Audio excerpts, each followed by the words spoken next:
بسم اللہ الرحمن الرحیم۔ اعوذ باللہ من الشیطان الرجیم۔ بسم اللہ الرحمن الرحیم۔ یا بنی اسرائیل اذکروا نعمتی التی انعمت علیکم وانی فضلتکم علی العالمین۔ تمام قسم کی تعریفات و تسبیحات اللہ احکم الحاکمین کے لیے، جو پوری کائنات کا خالق و مالک ہے، حاجت روا مشکل کشا ہے، جس کے علاوہ کوئی معبود برحق نہیں۔ لاکھوں کروڑوں درود و سلام اس ہستی اقدس و مقدس پر جن کا نام نامی، اسم گرامی محمد اکرم صلی اللہ علیہ وبارک وسلم ہے۔ وہ ذات مبارکہ مطہرہ جنہیں رب کائنات نے رحمت کائنات بنا کر بھیجا، اور جن کے ذریعے سے اہل کائنات کی رشد و ہدایت کا بندوبست فرمایا ہے۔ احباب زیواکار، امت محمدیہ سے پہلے ایک امت ایسی بھی گزری ہے جسے رب کائنات نے بہت زیادہ مقام اور مرتبہ عطا کیا۔ اس قوم کو اللہ تعالیٰ نے پورے جہان پر فضیلت عطا فرمائی، مقام عطا فرمایا۔ وہ قوم اللہ تعالیٰ کی بڑی ہی لاڈلی قوم تھی۔ اس قوم پر اللہ تعالیٰ نے بڑے ہی انعامات کیے، لیکن جس قدر اللہ تعالیٰ نے ان پر انعامات کیے، اس قدر وہ قوم زیادہ ہی بے وفا نکلی، زیادہ ہی رب کی بغاوتیں کی، اور وہ قوم جو مقام ملنے کے بعد اپنے آپ کو گرا چکے ہیں، وہ قوم یہود کی قوم ہے، بنی اسرائیل ہے۔ اگر ہم قرآن کا مطالعہ کرتے ہیں تو ہمیں معلوم ہوتا ہے کہ اللہ نے اس قوم کو بڑی ہی شان عطا فرمائی۔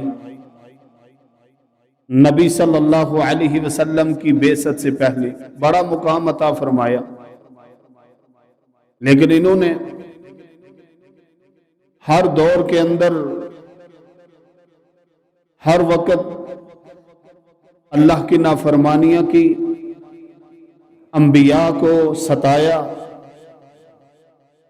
یہ ان کا طرہ رہا ہے، سازش کرنا یہ ان کی بنیادوں کے اندر شامل ہے۔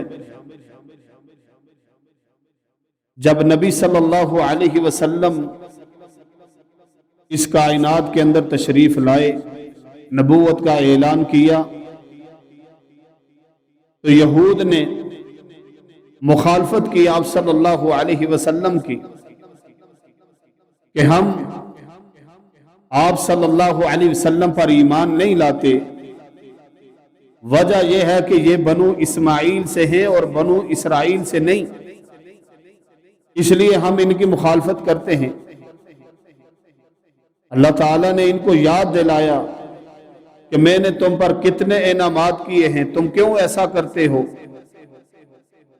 کہیں ایک مقام پر اللہ تعالیٰ نے اپنے انعامات کا ذکر کیا ہے، اللہ تعالیٰ نے ان کے مقام اور مرتبے کو ذکر کرتے ہوئے فرمایا یا بنی اسرائیل اذکروا نعمتی اللتی علیکم، اے بنی اسرائیل یاد کرو میری اس نعمت کو جو میں نے تمہیں عطا کی تھی، وَأَنِّي فَضَّلْتُكُمْ عَلَى الْعَالَمِينَ، اور میں نے تمہیں جہانوں پر فضیلت اور فوقیت عطا فرمائی تھی۔ تمہارا ایک مقام تھا، نبی علیہ السلام سے پہلے تمہارے مقابلے کا کوئی فضیلت والا بندہ اور شخص اور قوم نہیں تھی جو تمہارا مقام اور مرتبہ تھا۔ یاد کرو اس نعمت کو۔ یہ یاد دلا کر ان کو کہا گیا کہ تم نے ایمان لے کر آنا ہے، لیکن یہ ایمان نہیں لے کر آئے۔ اس قوم نے اللہ کے بڑے انعامات اس پاتے پھر بھی ٹھکرایا ہے۔ اللہ تعالیٰ نے ان کو فرعون سے آزادیاں عطا فرمائی۔ بنو اسرائیل جو ہیں ان پر فرعون کا تسلط ہو گیا، فرعون ان پر قابض ہو گیا، اس کو غلام بنا لیا، وہ ان پر ظلم کرتا، جبر کرتا۔ اللہ نے اس کا تذکرہ کرتے ہوئے فرمایا وَإِذْ نَجَّيْنَاكُمْ مِنْ آلِ فِرْعَوْنَ يَسُومُونَكُمْ سُوءَ الْعَذَابِ يُذَبِّحُونَ أَبْنَاءَكُمْ وَيَسْتَحْيُونَ نِسَاءَكُمْ، فرمایا کہ ہم نے تمہیں فرعون سے، آل فرعون سے نجات عطا فرمائی۔ وہ کرتا کیا تھا؟ یسومونکم سوء العذاب، وہ تمہیں بری طرح عذاب دیتا تھا۔ اور عذاب کی شکل کیا بیان فرمائی؟ سزا کی شکل کیا بیان فرمائی؟ یذبحون ابناءکم، تمہارے بیٹوں کو وہ ذبح کر دیتا تھا، ختم کر دیتا تھا۔ وَيَسْتَحْيُونَ نِسَاءَكُمْ، تمہاری عورتوں کو زندہ چھوڑتا تھا۔ میرے بھائیوں، اب دیکھیں کہ فرعون نے اس قوم کو ختم کرنے کے لیے ان کے لڑکوں کو ذبح کرتا تھا۔ ایک بات تو یہ مشہور ہے کہ فرعون کو خواب آیا تھا کہ ایک بچہ پیدا ہو رہا ہے جو اس کی حکومت کو پلٹنے والا ہے، اس لیے وہ بچوں کو قتل کرواتا تھا۔ لیکن خواب والی بات درست نہیں، بلکہ وہ مطلق طور پر اس لیے ختم کر رہا تھا کہ ظاہر بات ہے جب نئی نسل ہوتی ہے، جوان ہوتے ہیں، تو ان کی رگ پھڑک سکتی ہے، ان کے اندر جوش آ سکتا ہے، وہ انتقام کے لیے کھڑے ہو سکتے ہیں۔ لہذا جب ان کے بچوں کو ختم کر دیا جائے گا تو بڑا ہوگا کوئی نہیں، جوان ہوگا کوئی نہیں، مقابلہ کون کرے گا؟ لہذا کہا کہ ان کو ختم کر دو۔ اسی لیے فرعون نے حکم دیا تھا کہ ہر سال جو بچہ بھی پیدا ہو اس کو قتل کر دو، ذبح کر دو۔ پھر فرعون کے حواریوں نے، فرعون کے جو وزراء تھے، اس کے جو چہیتے تھے، انہوں نے کہا فرعون تم کیا کر رہے ہو؟ سب کو ختم کر دو گے، بچے جو ہیں جوان نہیں ہوں گے، وہ ختم ہو جائیں گے، اور جوان جو ابھی ہیں وہ بوڑھے ہو جائیں گے، تو ہماری خدمت کون کرے گا؟ تم سب کو ختم کر رہے ہو تو خدمت کون کرے گا؟ پھر اس نے حکم جاری کیا کہ 1 سال زندہ رکھنا ہے بچوں کو اور 1 سال ذبح کرنا ہے۔ اسی لیے جب ہارون علیہ السلام کی ولادت ہوئی ہے، وہ اس سال کی بات ہے جس سال بچوں کو ذبح نہیں کرنا تھا، اور موسیٰ علیہ السلام کی ولادت اس سال میں ہوئی ہے جس سال بچوں کو ذبح کیا جانا تھا۔ رب نے بھی پھر فرعون کے گھر کے اندر موسیٰ علیہ السلام کی پرورش کی اور دکھایا کہ میں رب ہوں، انا ربکم الاعلی، جو اپنے آپ کو کہلاتا تھا۔ اللہ نے کہا کہ رب تو میں ہوں، جو تو دشمن ہے پھر بھی تیرے گھر میں پلے گا۔ بچوں کو ذبح کرواتا تھا، اس سال بچے ذبح ہوئے، لیکن اللہ نے موسیٰ علیہ السلام کو بچایا۔ اور یہ آپ تاریخ پڑھ کے دیکھیں، حقیقت یہی ہے کہ جب کسی قوم کو برباد کرنا کوئی شروع کرے تو جب اس کی نئی نسل کو برباد کیا جائے گا تو وہ قوم خود بخود تباہ ہو جائے گی۔ آج آپ دیکھ سکتے ہیں فلسطین کے اندر بچوں کو زیادہ نشانہ بنایا جا رہا ہے. دشمن ہمیشہ بچوں پر اٹیک کرتا ہے. یہ تو ہمارے اسلام کی جو ہے نا خوبصورتی ہے, یہ تو ہمارے نبی صلی اللہ علیہ وسلم کی تعلیمات ہیں کہ اگر کسی قوم کا مقابلہ بھی تمہارے ساتھ ہو جائے تو بچوں پہ ہاتھ نہ اٹھانا, عورتوں کو قتل نہ کرنا, بوڑھوں پہ ہاتھ نہ اٹھانا. یہ تو ہمارے پیارے پیغمبر کی جو ہے نا تعلیمات ہیں, یہ تو ہمارے نبی نے ہمیں سکھایا ہے. یہی تو ہمارے اسلام کا حسن ہے کہ تم نے مقابلہ اس سے کرنا ہے جو تمہارے مقابلے میں اسلحہ لے کے نکلے. بوڑھا نہیں آ سکتا اسلحہ لے کر, لہذا بوڑھے کو تم کچھ نہیں کہو گے, عورتوں اور بچوں کو کچھ نہیں کہو گے. یہ تو ہمارے اسلام کی تعلیم ہے. وگرنہ غیر مسلم جب بھی ہاتھ اٹھاتا ہے تو عورتوں کو پکڑتا ہے, عورتوں پہ جبر کرتا ہے, بچوں پہ ظلم کرتا ہے, بوڑھوں کو پکڑتا ہے. اور آج انہوں نے اسی ہتھیار کے اوپر کام کیا. بچوں کو جہاں ان کا تسلط ہے وہاں بچوں کی نسل کشی کر رہے ہیں, اور جہاں پر نام نہاد اسلامی حکومتیں ہیں وہاں پہ وہ منصوبہ بندی کے نام سے اپنا پیسہ پھینک کر, اپنا مال پھینک کر ہمارے ذہنوں کو خراب کر کے یہ تعلیمات دی جا رہی ہیں کہ بچے دو ہی اچھے ہیں. حالانکہ ہمارے نبی کی تعلیم کیا ہے کہ میں اپنی امت کی کثرت پر فخر کروں گا. میرے نبی کی تو یہ تعلیم ہے, لیکن انہوں نے ہمارے ذہن خراب کیے. کیوں؟ ان کو پتا ہے جب ان کے نوجوان نہیں ہوں گے, ان کے اندر کمزوری آ جائے گی, پھر ہم ان پر اپنا تسلط قائم کریں گے. فرعون نے ان کا یہی حال کیا تھا, آج یہ ہمارے ساتھ کر رہے. فرعون نے ان کے بچوں کو ذبح کیا, پھر اللہ نے نجات بھی دی موسیٰ علیہ السلام کے ذریعے دی. لیکن ہونا تو یہ چاہیے تھا کہ اتنی بڑی مصیبت سے اللہ نے نجات دی, موسیٰ علیہ السلام آگے بڑھے, ان کی قدر کرتے, ان کے آگے جو ہے نا فرما برداری کرتے. لیکن کام کیا کیا؟ ادھر سے موسیٰ علیہ السلام اس کو لے کر نکلے, جب دریا کے کنارے پہنچے اب اپنے نبی کی توہین کرتے ہیں. یہ قوم کرنے والی قوم ہے. کیا کہتے ہیں؟ پیچھے سے فوج آ رہی ہے فرعون کی, اس کا لشکر آ رہا ہے, آگے دریا ہے. ہونا تو یہ چاہیے تھا کہ موسیٰ علیہ السلام ساتھ ہے, اللہ کی مدد ساتھ ہے تو ہمارا دریا بنے گا. کہنے لگے موسیٰ آپ نے ہمیں مروانا ہے.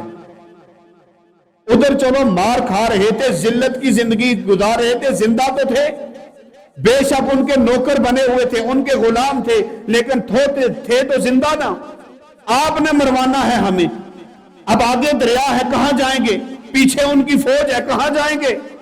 موسیٰ علیہ السلام نے کہا اللہ ہمارے ساتھ ہے, اللہ نے مدد کرنی ہے, گھبراتے کیوں ہو؟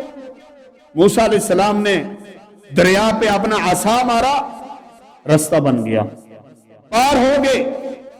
جب پار ہوئے, دریا کو عبور کیا, پھر واپس پلٹ کر دیکھا فرعون کا لشکر بھی دریا میں داخل ہوا. ادھر سے رب نے حکم جاری کر دیا کہ آپ پانی چلنا شروع کر. فرعون کو غرق کرتے ہوئے ہوتے ہوئے انہوں نے اپنی آنکھوں سے دیکھا. اب بجائے اس کے کہ یہ اللہ کا شکر ادا کرتے, نجات ملنے کے بعد انہوں نے موسیٰ علیہ السلام سے کہا اے موسیٰ ہمیں کوئی معبود بنا دو, ہم اس کی عبادت کریں. پیغمبر وہ کہہ رہے ہیں کہ ہمیں کوئی معبود بنا دو, مطلب ہمیں کوئی بت بنا کے دو, ہم اس کی پوجا کریں گے, اس کی عبادت کریں گے. اس قوم نے یہ حالت کی ہے. جس رب نے ان کو نجات دی اسی رب کے مقابلے میں شریک ڈھونڈنا شروع کر دیے.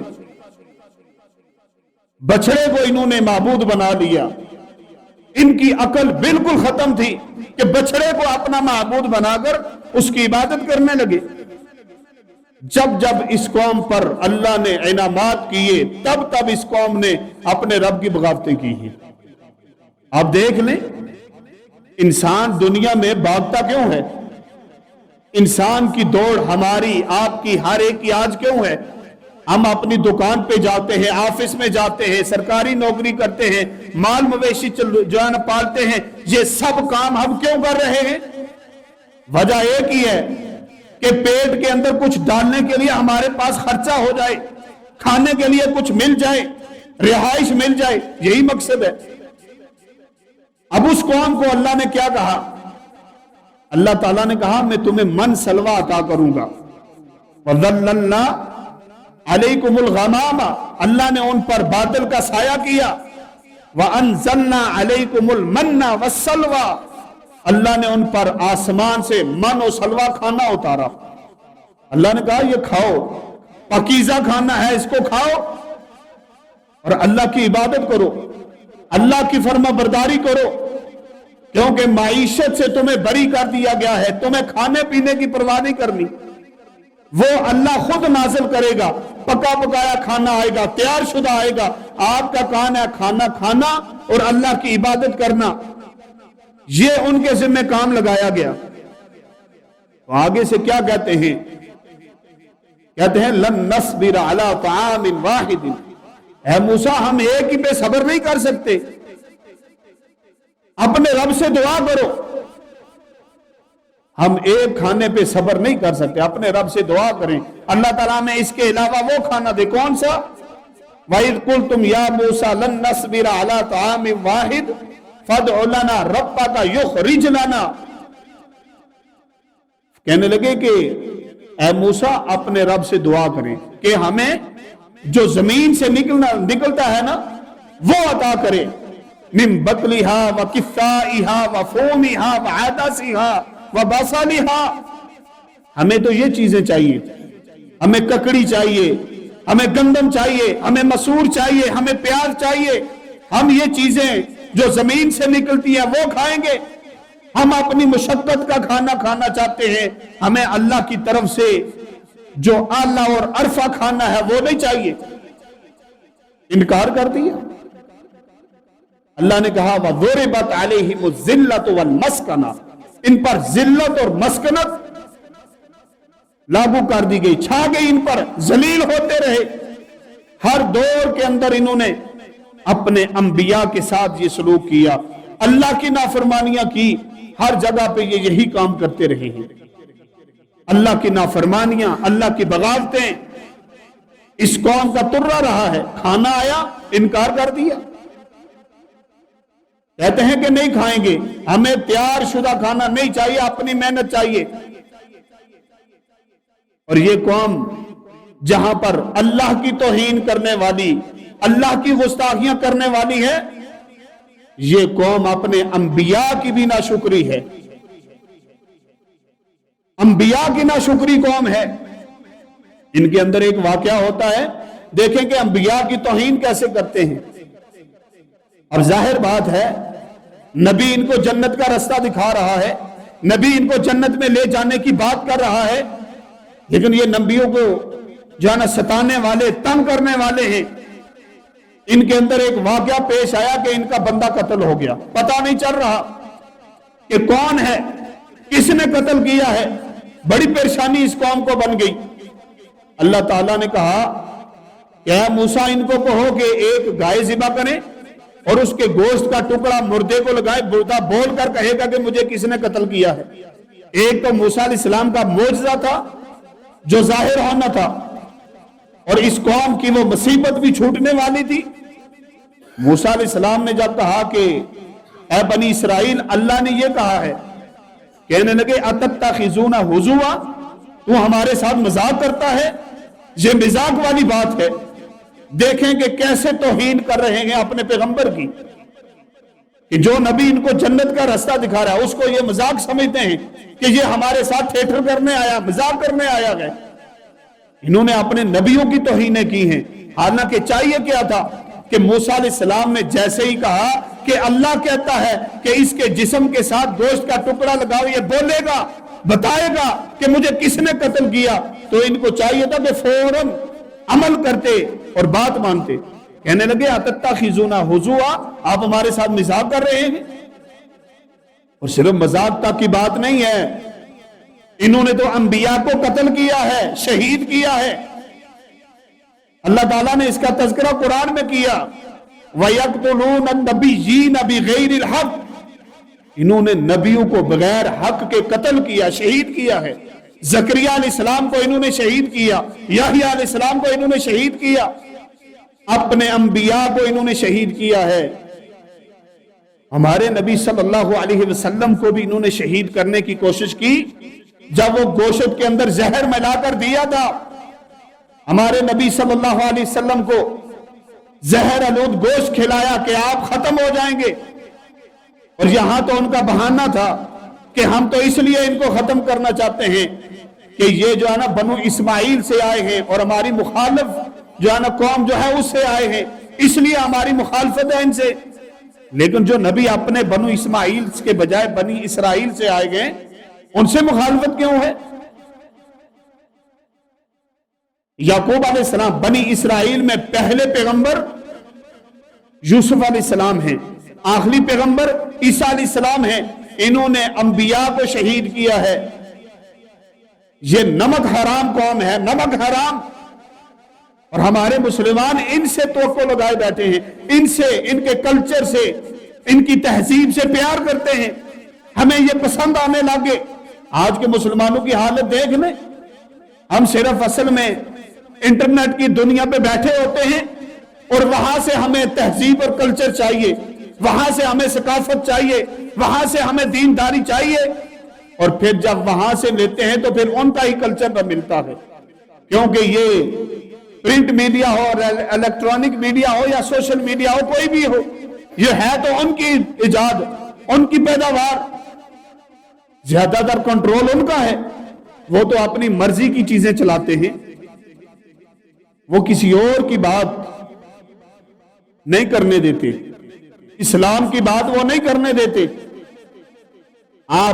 میں ایک سمپل سی مثال دے کر آپ کو بتاتا ہوں. فیس بک آپ استعمال کرتے ہیں یا کوئی بھی چیز، یہ آپ کے دین کی بات آئے گی، میٹھی میٹھی بات کرتے رہیں تو کوئی بات نہیں. جب بھی آپ غلبہ اسلام کی بات کریں گے تو فوراً یہ آگے سے کہتے ہیں کہ یہ چیز ہماری کمیونٹی کے خلاف ہے. یہ پچھلے دنوں ایک تحریر تھی جس کے اندر یہ تھا کہ مسلمان نوجوان اپنی ہی ماں بہنوں کو تنگ کرتے ہیں. تو میں نے اس کے نیچے کمنٹ کیا، میں نے کہا کہ افسوس کی بات ہے کہ یہودی اسرائیل والے فلسطین کے اندر ہماری ماں بہنوں کو نشانہ بنا رہے ہیں. انڈیا کے اندر، کشمیر کے اندر ہندو ہماری ماں بہنوں کو نشانہ بنا رہے ہیں، اور ہم مسلمان ان کے نقش قدم پر چلتے ہوئے اپنی ہی ماں بہنوں کے اوپر جو ہے نا ان کے طرف مائل ہو رہے ہیں اور ان کی عصمت دری کی کوشش کر رہے ہیں. میں نے یہ کمنٹ کیا. جیسے ہی میں نے سینڈ کیا، آگے سے فوراً کہتے ہیں کہ اس کو ڈیلیٹ کرو، یہ ہماری کمیونٹی کے خلاف ہے. اسلام کی بات نہیں کرنے دیتے، غلبہ اسلام کی بات نہیں کرنے دیتے. یہ ان کا ہمیشہ شیوا رہا ہے. انبیاء کو اسی لیے قتل کرتے تھے کہ یہ ہماری من مانی نہیں کرنے دیتے. اصل یہ اپنی من مانی کرنے کی کوشش کرتے ہیں. اور انبیاء جب ان کو روکتے تھے، انبیاء ان کو سمجھاتے تھے کہ اپنی من مانی نہیں کرنی، جو اسلام نے کہا ہے وہ مانے، جو اللہ نے ہمیں کہا ہے وہ مانے. پھر کہتے تھے کہ یہ نبی ہی ہمارے لیے رکاوٹ ہے، لہذا اس کو ہی ختم کر دو. انبیاء کو شہید کر دیتے تھے. ایسی نمک حرام قوم ہے. آج ہمارے مسلمان باز کہتے ہیں جی اسرائیل بڑا بدبخت ہے. کیوں بھائی؟ کہتے ہیں کہ 40 کی دہائی میں جب ہٹلر نے، باقی یورپین ممالک نے یا امریکہ وغیرہ نے ان کو مارا، ادھر سے بھگایا، اور ایک سازش کے تحت جب ان کو فلسطین کے ساحل پر اتارا گیا تو فلسطینیوں نے ترس کرتے ہوئے ان کو وہاں پہ جگہ دی، کہا کہ آپ یہاں پہ رہ سکتے ہیں، ظلمت کی زندگی آپ جو گزار رہے ہیں اس سے نکلیں. پھر یہ قوم وہاں سے اٹھی اور آج فلسطین کا زیادہ تر حصہ کھا چکی ہے، قبضہ کر چکی ہے، اور کہتے ہیں یہ نمک حرام ہے. ہم مسلمانوں کو ابھی سمجھ آئی ہے یہ تو اتنی نمک حرام قوم ہے کہ اپنے نبیوں کو معاف نہیں کیا، ہم کیا چیز ہے ان کے آگے. میں نے پچھلے جمعے میں آپ کو بتایا تھا کہ یہ ایسی دشمن قوم ہے کہ اس نے جب بھی پتا چلتا ہے کہ یہ بندہ مسلمان ہے فوراً اس کے مخالف ہو جاتے ہیں. مثال کے اندر میں نے نبی علیہ السلام کی وہ حدیث آپ کے سامنے پیش کی تھی جو عبداللہ بن سلام کی اسلام لانے کی حدیث تھی. یہ قوم ہم سے اتنی نفرت کرتے ہیں، اتنا بغض ہم سے رکھتے ہیں، لیکن ہم ان کے ہر چیز میں آگے بڑھنے کی کوشش کرتے ہیں. کہ ہمیں ان کی تہذیب چاہیے، ان کا کلچر چاہیے، ہمیں ان کی چیزیں پسند ہیں۔ میرے بھائیوں، ان سے نفرت کریں، نفرت، ان سے نفرت ہمارے ایمان کا حصہ ہونا چاہیے، اور ہے بھی۔ ان سے نفرت کریں، یہ جتنا ہم سے نفرت کرتے ہیں اس سے زیادہ۔ لَتَجِدَنَّ أَشَدَّ النَّاسِ عَدَاوَةً لِلَّذِينَ آمَنُوا الْيَهُودِ، فرمایا کہ یہودی سب سے زیادہ سخت ہیں مسلمانوں کے دشمنی میں، بغض کے اندر۔ ہمیں ان سے پیار ہے۔ محترم بھائیوں، ان کی تہذیب سے، کلچر سے رکاوٹ جو ہے نا، بائیکاٹ کریں، ان کی مصنوعات سے، ان کی پروڈکٹ سے بائیکاٹ کریں۔ ہمارے لوگ کہتے ہیں کہ اس بائیکاٹ کرنے سے کیا ہوتا ہے؟ چند مسلمانوں نے، سارے مسلمانوں نے نہیں، چند مسلمانوں نے میکڈونلڈ اور اس طرح پیپسی کا بائیکاٹ کیا ہے۔ انہوں نے فلسطین کے جو ہے نا اسٹیکر لگانے شروع کر دیے ہیں اپنی دکانوں میں، اپنے پروڈکٹس پر، ڈر کی وجہ سے کہ یہ بند ہو جائے گا، ہمارا نقصان ہوگا۔ صرف 4 گھنٹے ترکی میں اس کو روکا گیا ہے، کھربوں روپے کا ان کا نقصان ہوا ہے۔ ہم ان کو فائدہ پہنچا رہے ہیں۔ اپنے اسلامی ممالک کی، کوئی بھی اسلامی ملک ہے اس کی وہ چیزیں استعمال کریں جو کھانے پینے کی ہیں یا کوئی بھی ہیں۔ اگر متبادل نہیں ملتا، بالکل ایک ایسی ضرورت بن گئی ہے جس میں اور چارہ ہی کوئی نہیں، اور بس ہی نہیں چلتا کہ ہے ہی صرف وہی چیز، باقی کسی اور چیز طرف سے نہیں مل رہی، وہ تو بہت زیادہ مجبوری والی بات بن جاتی ہے۔ لیکن جن چیزوں کے متبادل ہیں وہ کیوں نہیں ہم استعمال کرتے؟ ہمیں ان کی چیزیں زیادہ اچھی کیوں لگتی ہیں؟ وہ ہمارے ہی مال لیتے ہیں، ہم سے پیسہ کماتے ہیں، پھر ہمارے اوپر ہی وہ حملہ کرتے ہیں، ہمیں ہی برباد کرنے کی کوشش کرتے ہیں۔ اس لیے میرے بھائیوں، ان سے کبھی بھی وفا کی امید مت رکھیں۔ وہ دشمن ہیں اسلام کے، وہ دشمن ہیں مسلمانوں کے، اور دشمن رہیں گے جب تک ان کا صفایا نہیں ہوتا، جب تک ان کو دنیا سے ختم نہیں کیا جاتا، دنیا میں امن نہیں آ سکتا۔ یہ سازش کے تحت، یہ سائنسی قوم ہے، ہر لحاظ سے سائنسیں کرتی ہے، اور ان کی سائنسوں کو بے نقاب قرآن نے کیا ہے، اسلام نے کیا ہے۔ ہم نے اسلام کا دامن تھامنا ہے، خود بخود ہمیں پتہ چل جائے گا کہ ان کی سائنسیں کیا ہیں اور یہ ہمارے ساتھ سلوک کیا کرتے ہیں۔ اللہ تعالیٰ سے دعا ہے کہ اللہ تعالیٰ ہمیں صحیح معنوں کے اندر قرآن حدیث کو سمجھنے کی توفیق عطا فرمائے۔ اللہ تعالیٰ ہمیں یہود کی مخالفت کرنے کی توفیق عطا فرمائے۔ وما علینا الا البلاغ المبین۔